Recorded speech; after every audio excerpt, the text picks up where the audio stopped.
I was almost resigned to what I knew was going to happen. At least now it made sense. Their attention, their flirting.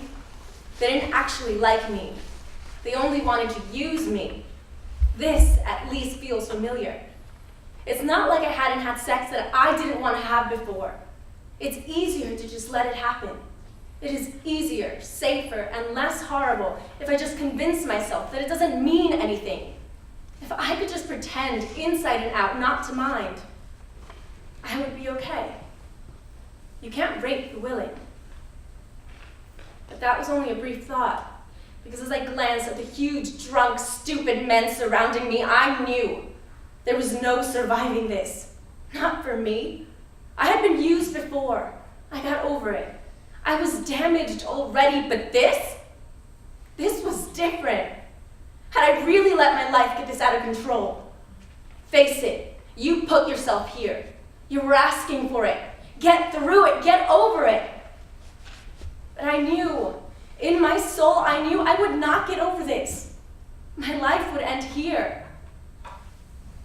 These boys, these very large, drunk, stupid boys, would have their way with me, discard me, and move on. I would not move on. I would not get over this. My life will end here.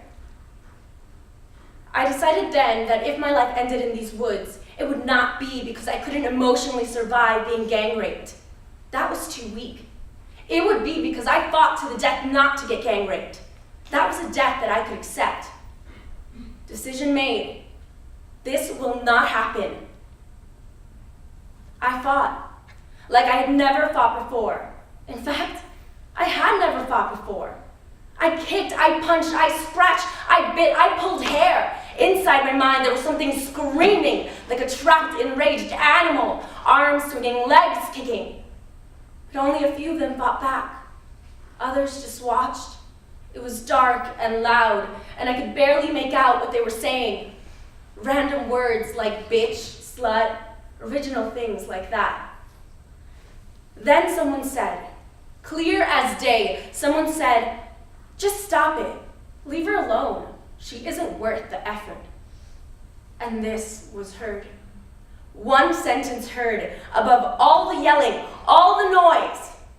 I wasn't worth it. And it was over. That was all it took. They walked away. All of them just walked away. For a brief moment, one of them looked back at me, and I saw something in his eyes that really confused me. I saw fear. I laughed, and that was when the pain started. I had bruises all over my legs, up the sides of my body. I had their fingerprints all over my arms. My lip was cut. My hip was dislocated. And the next day, I could barely walk. I made up a story. I couldn't tell my friends. I couldn't tell my parents. I couldn't tell anyone. Until later, much later. I didn't tell anyone until I realized that this story is not about something horrible and shameful that happened to me. This story is a story of liberation. It's a story of how I came to own my own body. It's about the moment in my life when I decided that I would take control of it. My will, my life.